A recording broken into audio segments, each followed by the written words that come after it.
तो मैंने एकदम से देखा, फिर बाहर लेके देखा तो गलियारे में सर्प, नाग काला नाग, लगभग 7-8 फीट का काला नाग फुफकार कुंडली मार के वो फुफकार रहा था। मैंने पहली बार सर्प की ऐसी फुफकारने की जो फिल्मों में देखा, लेकिन ऐसा कभी प्रत्यक्ष काम नहीं पड़ा कि वो ऐसे फुफकारते भी हैं। तो 2 बार उन्होंने फुफकारा, ऐसा लग रहा है जैसे क्रोध में। तो मैं नमस्कार, मैं हूँ उषा जैन भटनागर। पॉडकास्ट दिल से पर आप सबका फिर से बहुत बहुत स्वागत है। आज का जो वीडियो होने वाला है, जो पॉडकास्ट होने वाला है, और एक विशेष स्पेशल गेस्ट के साथ होने वाला है, और होने भी वाला है एक बहुत ही रहस्य रोमांच से भरे सब्जेक्ट के लिए। सर्पों की दुनिया हमको सबको बहुत इंटरेस्ट होता है। सर्प, नाग, नागिन, मीन्स जो भी आप नाम लीजिए, हमें बहुत ही रहस्यमय लगते हैं, डर भी लगता है। लेकिन हाँ, आप सबने कहानियां सुनी होगी, फिल्में देखी होगी, सीरियल्स भी देखे होंगे, लेकिन आपने शायद ऐसे कि किसी ने अनुभव किया अपने जीवन में सर्पों के साथ, क्या क्या उनके एक्सपीरियंसेस होते हैं, या किस तरह की उनकी जो भी मनोवृत्तियां होती है, या जैसे हमारे अनुभव होते हैं जो बहुत ही आपने खुद अनुभव किए, वो ही हम आज के इस पॉडकास्ट में सुनने वाले हैं।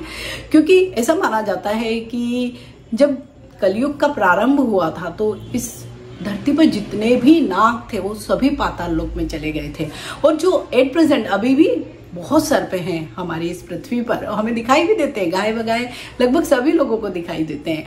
तो उनके बारे में माना जाता है इनफैक्ट कि जो सर्पों की जो उन्नत किस्में तो चली गई है पाताल लोक में, और जो थोड़े से कम डेवलप्ड जिसे हम कह सकते हैं वो पृथ्वी लोक पर ही रह गए हैं।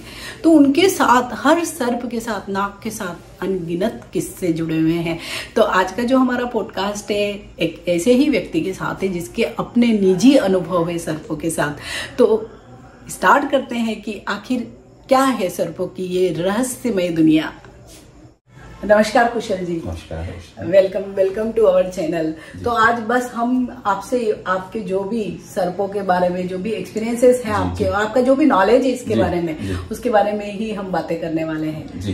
तो थोड़ा सा आप जैसे जनरल जानकारी जो होती है ना, क्योंकि देखिए सांपों के बारे में बहुत ज्यादा जानकारी तो हम लोगों को या जनरल जो नहीं होती है जी। लेकिन हाँ, उसके साथ रहस्य रोमांच जरूर जुड़ा हुआ है। तो आपको, जैसे आप तो साइंस के ही विद्यार्थी रहे हैं, तो आपको जरूर वैसे भी मालूम होगा जी। तो शेयर करिए प्लीज।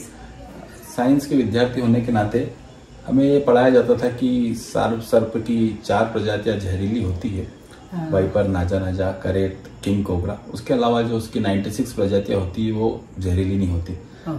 लेकिन उसके बाद भी सर्प के बारे में एक रहस्यमय प्राणी है, और उसके बारे में लगातार जानने का मन होता था, और मैं पढ़ाई के दौरान भी, उसके बाद भी, और ऐसे वाक्य भी बहुत बार हुए कि सर्प के बारे में जिज्ञासा होती रही। अच्छा। तो ये एक बहुत ही मतलब शुरू से ही अनादिकाल से सर्प की पूजा भारत देश में होती आ रही है।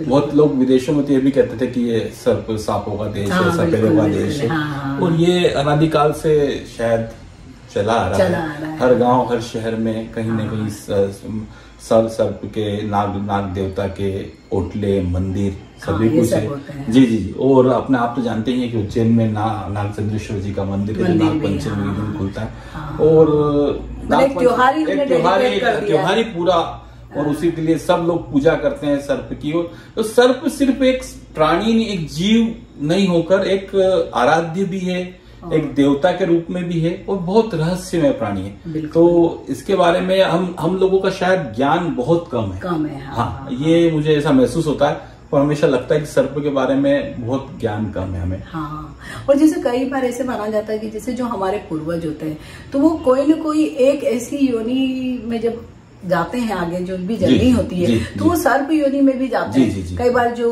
अप्राकृतिक जैसे मृत्यु हो जाती तो वो भी सर्प योनि में चले जाते हैं। तो आपके भी ऐसे कोई अनुभव है आपको? जी, बिल्कुल। मैं जो हूँ, मैं एक ओसवाल जैन हूँ, श्वेतांबर जैन है। हमारा लोग का ओरिजिन ओसिया जी, जोधपुर से 65 किलोमीटर दूर जगह है, वहां से ओसिया से निकले हुए, इसलिए हम ओसवाल कहलाते हैं। तो हम लोग बेसिकली राजपूत क्षत्रिय से हम जैन धर्म में हुए हैं आज के लगभग 2600 साल पूर्व। तो हमारा जो मतलब सनातन धर्म का प्रभाव है हमारे ऊपर। अच्छा। तो हमारे कुछ रीति रिवाज, हम 24 तीर्थंकर भगवान का पूजा करते हैं, सब मानते हैं, लेकिन हमारे कुछ रीति रिवाज ऐसे हैं जो सनातन धर्म से बहुत जुड़े हैं। बहुत मिलते हैं। उसी श्रेणी में कुल देवता हमारे भैरू जी, कुल भैरू जी, हमारे जो पूर्वज होते हैं उन्हें हम पितृ देवता के रूप में पूछते हैं। वो तो पितृ देवता जो है वो कहीं ना कहीं सर्प योनि में है। हाँ, अधिकांश यही माना जाता है। जी जी जी जी। और हमारी दादी जी हमें बताया करती थी कि हमारे जो पितृ देवता हैं वो मारवाड़ में विराजित हैं, और वहां से वो कभी जब हम राती जोगा होता है तो उसमें वो आते थे। राती जोगा एक आप जानते हैं उषा जी, राती जोगा एक ऐसी परंपरा है जो मतलब माता जी का, भैरू जी का या पितृ देवता का राती जोगा लगता है, मतलब उनको याद करने का। जी जी जी बराबर। उसमें महिलाएं, घर की महिलाएं, कुल की महिलाएं गीत गाती हैं, दीपक, नारियल, अगरबत्ती ऐसे पाटला भरा जाता है और रात भर गीत होता है, और सुबह उनका वापस पूजन जोत होकर उन्हें परिवार का खाना होता है। अच्छा। तो हमारी दादी जी हमें बताया करती थी कि हम जब राती जो होता था तो मारवाड़ से मतलब एक सर्प रूप में हमारे पितृ देवता पधारा करते थे। अच्छा जी। और वो वहां से आते थे, चूंकि मारवाड़ से आते थे, बहुत दूर से आते थे, तो वो पत्थर से, कांटे से उनका शरीर लहूलुहान हो जाया करता था। अच्छा। जी। और हमारी दादी जी ऐसा बोला करती थी कि सभी लोग उनपे फिर जो डंडे से रुई बांधकर घी का मतलब फोया उनके ऊपर लगाया करते थे, उनको उससे बहुत आराम मिलता था, और वो पाट पे विराजित होकर पुनः अंतर्ध्यान हो जाते, मारवाड़ चले जाते थे।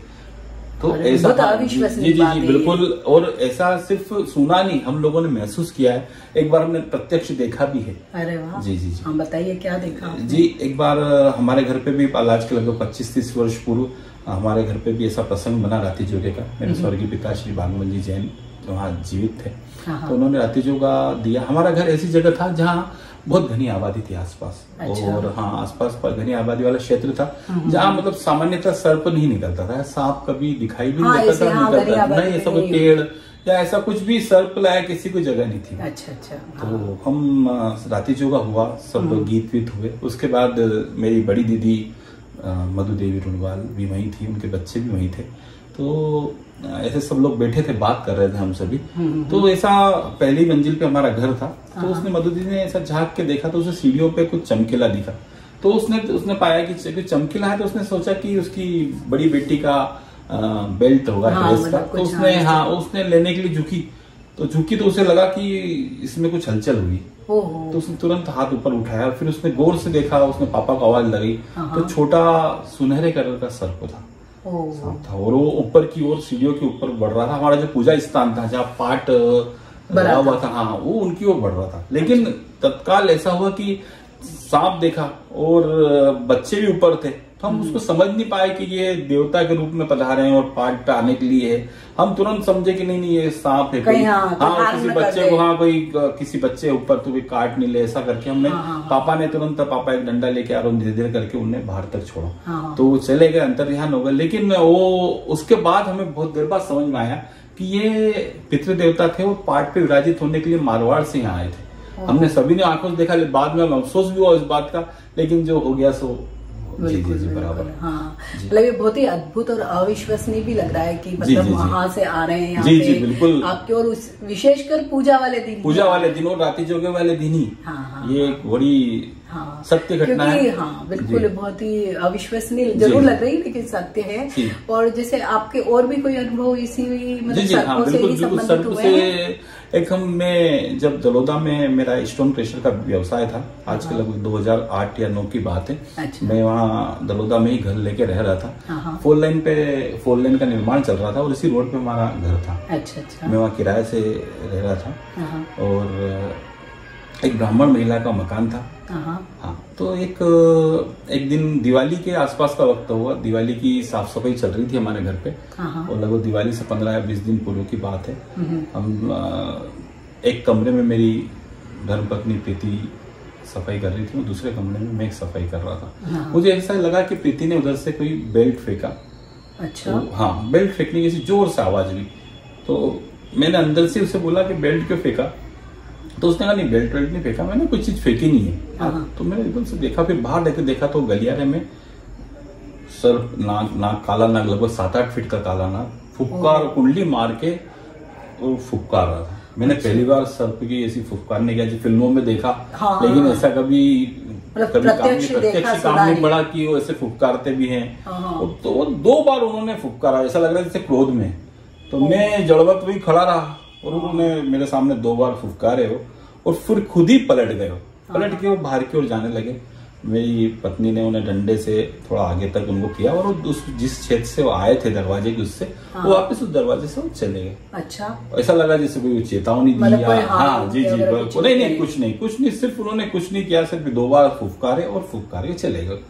तो ठीक है, मैं जैसे ही थोड़ी देर बाद घर में बाहर का दरवाजा खोला तो चल दिखे नहीं मुझे, तो मुझे लगा कि ठीक है चले गए, सर चला गया वो। हाँ। फिर मैंने इतने देर में मुझे एक महिला दिखी बाहर, वो महिला बोली मुझे कि भैया आपके घर में सांप था, आपने देखा? मैंने कहा हाँ जी देखा और निकल भी गया। हाँ। तो उसने कहा भैया एक बात बोलो कि बहुत एक बात विचित्र लगी कि ये सांप मैंने आते हुए आपके घर में देखा, पूरा 4 लेन क्रॉस करा उस सांप ने और बीच में बहुत जगह डिवाइडर थे, नाली थी, वो किसी में भी नहीं गया, वो सीधा 4 लेन क्रॉस करके आपके पेड़ी पे चढ़ा और पेड़ी से चढ़ के आपके दरवाजे के होल में से आपके घर में घुसा। तो ये बात मुझे विचित्र लगी। तो मैं ठीक है, ऐसा हो जाता है कभी कभी, तो मैंने उस पर ज्यादा विचार नहीं किया। तो वापिस मैं अपने कार्य में लग गया। शाम को, उसी दिन शाम को मेरे बाहर एक कपड़े की दुकान थी, वह पारस जी करके एक व्यक्ति थे, उन्होंने मुझे बोला कि भैया ध्यान रखना सांप यहीं घूम रहा है अभी। तो मैंने कहा अपने घर में भी घुस गया था? बोले नहीं हाँ भैया वो यहीं कहीं घूम रहा, मेरा छोटा बच्चा सिद्धांश उस टाइम लगभग 7-8 वर्ष का रहा होगा। तो मैंने कहा ठीक, बोले इसका ध्यान रखना, बच्चा आपका छोटा है। मैंने कहा ठीक है। मैंने उस बात पे उस टाइम इतना और भी गौर नहीं किया, मैंने घर पे बोल दिया, मैंने कहा ध्यान रखना बच्चे। लेकिन अगले दिन फिर वही वाकया हुआ, फिर उस पारस जी ने मुझे बोला कि भैया ध्यान रखना वहीं घूम रहा। फिर मतलब आपको नहीं दिखाई दिया? मुझे नहीं दिखाई दिया, लेकिन वो उनको लगातार दिख रहा था और आसपास 1-2 लोगों ने और बोला कि ये सांप घूम रहा है। और आपके घर के आसपास ही घूम रहा है। अच्छा ठीक है। फिर अगले दिन तीसरे दिन लगातार वही सांप दिखा, उसी एरिया में दिखा। तो उस पारस जी ने मुझे बोला क्या भैया लगातार 3 दिन हो गए, कोई सांप आपके यहाँ घर के आसपास ही दिख रहा है, क्या कारण हो सकता है? मैंने भी पूछा, मैंने क्या कारण हो सकता है? तो उन्होंने बताया कि भैया ऐसा, आपकी जो पूजा घर है, पहला ही जो कमरा था हमारा पूजा स्थान बना रखा था, बोले वहां ऊपर की तरफ 2 तस्वीरें लगी थी, क्योंकि आपने उनको डिस्टर्ब तो नहीं किया तस्वीरों को? तो मैंने सफाई चल रही थी, मैंने प्रीति से देखा तो वास्तव में प्रीति ने वो तस्वीरें जो सफाई के कारण वो हटा के और एक जगह रख दी थी। उन्होंने सफाई में अपन जैसे सब चीजें रख देते हैं, तस्वीरें वहां से हटा दी गई थी। अच्छा। और मैंने कहा हाँ। तो बोले यार भैया हो सकता है कि उस तस्वीर में आप तो तस्वीरें जो है वापिस, वो तस्वीर एक मतलब युवा अवस्था में हो सकता है व्यक्ति थे, अच्छे सूट वूट पहन रखा था उन्होंने, उनकी तस्वीर थी, 2 तस्वीरें उन्हीं की थी। और ऐसा भी होता है ना कि हम जैसे हमारी फैमिली के लिए जी हम हटा ही देते हैं, बिल्कुल ऐसा ही हुआ। तो मैंने कहा ठीक है, अब पूजा स्थान है तो इस तस्वीरों का क्या काम, अपन किराए से रह रहे हैं तो। लेकिन फिर उन्होंने बोला तो मुझे भी लगा, तो मैंने उन तस्वीरों को साफ किया, उन दोनों तस्वीरों को अपने पूर्ववत स्थान पे लगाया, अगरबत्ती लगाई और मैंने हाथ जोड़ के उनसे क्षमा भी मांगी, मैंने कहा कुछ अनुग्रह हुआ। तो उसके बाद वो सांप हमें दिखाई नहीं दिया। जी। तो मैंने ऐसा सोचा, मैंने सांप नहीं दिख रहा, उसके बाद तो मैंने कहा इस घटना को मुझे अपने मकान मालिकिन को भी बताना चाहिए, जानना भी चाहिए क्या हुआ ऐसा। तो मैं उनके घर गया, उनको पूरा वास्तव बताया, तो उन्होंने कहा कि नहीं आप घबराओ मत, ये मेरे स्वर्गीय देवर हैं जो युवावस्था में उनका निधन हो गया था। लेकिन मैं उन्हें देवता के रूप में मतलब मगरा ऐसा बोलते, पहाड़ी स्थान को मगरा बोलते हैं। जी बोले मगरे से मैं उनको देवता के रूप में यहाँ घर लाई थी। और वदा के ऐसे मालवी शब्द होता, वदा के मतलब स्वागत करके मैं उनको घर लाई थी। तो वो यहीं विराजित। तो बोले कुछ नहीं, आपने तस्वीर हटा दी तो नाराज हो गए, बाकी कुछ नहीं, बहुत अच्छा है। और उसके बाद हमें कोई भी कभी उन्होंने परेशान नहीं किया। लेकिन ये उषा जी बिल्कुल रियल वाकया है, सत्य घटना है। वो मैंने उसके बाद मुझे एहसास हुआ कि सर पे एक मामूली जीव नहीं है, मतलब कहीं समझ जैसा ही हो गया। बिल्कुल कि अगर आपने उनका सम्मान नहीं किया तो नाराज हुए। बिल्कुल उसको मतलब भले ही वो नाराजगी जताने का तरीका अलग है, क्योंकि बोल नहीं सकते, लेकिन कहीं न कहीं उन्होंने इस तरह का दिया आपको। जी बिल्कुल। ये हमारे जैन धर्म में भी दंडैन पद्मावती जो पार्श्वनाथ भगवान के मस्तक पे विराजित है, वो सर्प के रूप में ही है सभी। क्योंकि कई मंदिरों में जो पार्श्वनाथ मंदिर मंदिर में दंडैन पद्मावती जो है वो सर्प योनि में, क्योंकि ऐसा माना जाता है कि 24-23 तीर्थंकर श्री पार्श्वनाथ भगवान ने कमट एक योगी था, वो काशी नगरी में आया था और बहुत बड़ा यज्ञ कर रहा था। तो उसकी यज्ञ में लकड़े के अंदर वो नाग का जोड़ा था। तो पार्श्वनाथ भगवान ने उनको बोला योगी को, आप जलते नाग हैं इसके अंदर, तो उनको बचाया था पार्श्वनाथ भगवान, लेकिन जल गए थे तो उसी टाइम भगवान पार्श्वनाथ उन्हें नमोकार मंत्र सुनाया और वो तो अगले जो मोक्ष प्राप्त हुआ, तो अगले जन्म में वो भगवान के सेवक बन के धन्यन पद्मावती के रूप में रहे। और वो सर्प ही हमारे, तो सर्प सभी मैंने देखा है सभी धर्मों में बहुत पूजनीय है। और हमारी बहुत कम ऐसे कपोल कल्पित कहानियां तो बहुत होती, लेकिन आप भी कभी सभी लोग महसूस करेंगे और देखेंगे भी सही, सोचेंगे भी सही, तो एक मतलब आपको भी लगेगा कि एक रेप्टाइल नहीं, सिर्फ एक जीव आप मान के चले, ऐसा नहीं। सर्प की अलग दुनिया है, वो बड़ी रहस्यमय दुनिया है। तो आप सभी से एक निवेदन है कि सर्प कभी दिखे तो उसे कम से कम मारे नहीं, उसे कहीं सुरक्षित छोड़ दें, क्योंकि बहुत सीधा सरल जानवर है। उसका आप जब तक उसके कार्य उसकी रास्ते में नहीं आएंगे, वो आपके रास्ते में नहीं आएगा। वो उनका एक दुनिया है, उसी दुनिया मस्त रहते हैं। सिर्फ बारिश में कुछ बिलों में पानी चला जाता बाहर आते हैं, बहुत गर्मी होती तब बाहर आते हैं, नहीं तो वो उनकी दुनिया में मस्त है।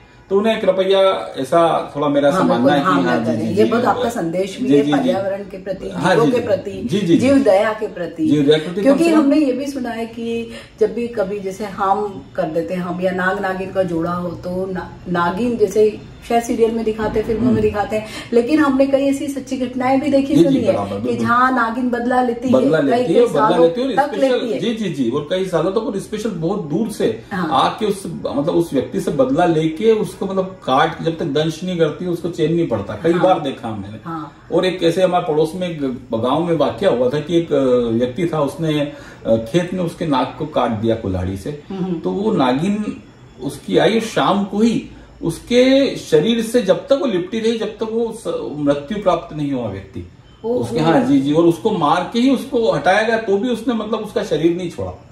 मतलब कितनी अविश्वसनीय सत्य। आप लगभग आप आसपास सभी लोग सुनेंगे और देखेंगे कि नाग की दुनिया है। आप जैसे अभी भी हमारे गाँव में जैसे ही सर्पदंश होता है किसी व्यक्ति का, तो उसको पहले नाग बाबू जी के ओटले पे या देवता के स्थान पे ही ले जाया जाता है। मतलब मेडिकल हेल्प लेने से भी पहले लोग वहाँ लेके जाते हैं। ले जाते हैं क्योंकि वो वहाँ पे ठीक भी होते हैं। और लगभग अधिकांश गाँव में यही इलाज होता है, मंत्र द्वारा या कुछ भी, मतलब तो ये उनकी अलग दुनिया है। तो ये आप, और जैसे हमने ये भी सुना कि जब कोई जैसे गलती से या किसी वजह से सर्प की मृत्यु हो जाती है तो उसको एक लाल कपड़े में लपेट के ही जलाया जाता है, मतलब उसका अग्नि संस्कार किया जाता है। हाँ, मतलब उसका अग्नि संस्कार किया जाता है। जी, उससे सब फेंका नहीं जाता, उससे अग्नि संस्कार ही किया जाता है, और वही करना चाहिए। हाँ, मतलब जो हमारे सनातन धर्म की परंपरा है, मतलब एक जानवर के प्रति भी वही परंपरा को और सर्प तो एक जानवर के रूप में नहीं, एक देवता के रूप में ही एक लगभग मुझे लगता है, मेरा एक सा व्यक्तिगत अनुभव है। हाँ, तो कुशल जी ने हमको बहुत ही अद्भुत जानकारियां दी है, विशेषकर सर्पों के बारे में।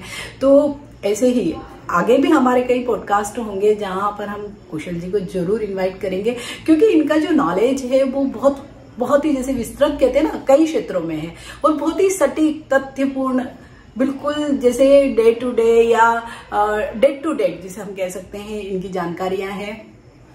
और इनका एक विशेष जो मैं आप लोगों से जरूर शेयर करना चाहती हूँ कि जैसे इनका हर क्षेत्र में बहुत दखल है, तो जैसे कुल देवता होते हैं, कुल देवियां होती है, उसके बारे में भी इनको मालूम है। केवल जैन धर्म के ही जो लोग हैं उनके ही कुल देवता देवियां नहीं होते, हर धर्म में हर एक परिवार के अपने कुल देवता देवियां होती है। तो आपने उसके बारे में भी, क्योंकि इन्होंने बहुत विस्तृत अध्ययन किया और किस परिवार की कौन से कुल देवी है, देवता है, बहुत इनके पास सटीक जानकारी है उसके बारे में। इसके अलावा एक आप लोगों से मैं बहुत ही अच्छी बात मैं शेयर करना चाहती हूँ कि आजकल हम सब लोग अपने पूर्वजों के बारे में बहुत कुछ नहीं जानते, ज्यादा से ज्यादा हम 2 पीढ़ी तक ही जानते हैं। मैं शायद सही कह रही हूँ, परदादाजी का नाम तक ही आपको मालूम रहता है, शायद अगली पीढ़ी तो सिर्फ दादाजी का नाम ही याद है। हाँ, उतना ही जान जाएगी तो शायद बहुत होगा। लेकिन कुशल जी को ये बहुत, मतलब इनकी ऐसे दिली इच्छा होती है ना, जैसे कि जो हमारे फोर फादर्स थे या हमारी जड़ें कहाँ से हैं, कहाँ से हम ओरिजिनेट हुए हैं, उसको जानने का इनको बहुत ज्यादा मन था। और इसके लिए उन्होंने अथक प्रयास किए, कैसे मतलब कितने ही जगह कितने लोगों से इन्होंने कांटेक्ट किया, और अंत में उसमें वो सक्सेसफुल भी हुए कि आप किस तरह से जो भी इस तरह के कुल गुरु जिसे कहते हैं, उनको ढूंढा इन्होंने, उनको बुलाया, और इसका भी मतलब इसके लिए हम एक अलग से आपसे पॉडकास्ट शेयर करने वाले हैं। किस तरह से अगर आप भी अपने वंश वृक्ष को जानना चाहते हैं, तो जैसे कुशल जी ने अपने वंश को जाना है, अपने फोर फादर्स को बिल्कुल नाम सहित जाना है सिलसिलेवार, वैसे ही आप भी जान सकते हैं। तो नेक्स्ट पॉडकास्ट में हम जरूर उसके बारे में भी इनसे बातें करेंगे। प्लस अगर आपको कुल देवता या देवियों के भी बारे में कोई इनसे जानकारी चाहिए, आप भी अपने कुल के देवता या देवियों को जानना चाहते हैं, तो इनसे आप जानकारी ले सकते हैं। तो इसी वीडियो के डिस्क्रिप्शन में इनका ईमेल आईडी भी शेयर करने वाली हूँ। तो कुशल जी ने बहुत अच्छी हमसे जानकारियां साझा की और बहुत समय भी दिया। इसके लिए पॉडकास्ट दिल से चैनल की तरफ से आपको बहुत बहुत धन्यवाद। आपका भी बहुत धन्यवाद। आपने मुझे नमस्कार। आमंत्रित किया, बहुत धन्यवाद। आपका बहुत धन्यवाद। नमस्कार। तो एक नया वीडियो, एक नया सब्जेक्ट, एक नया गेस्ट, फिर मिलते हैं एक नए वीडियो के साथ। टिल देन, नमस्कार, बाय।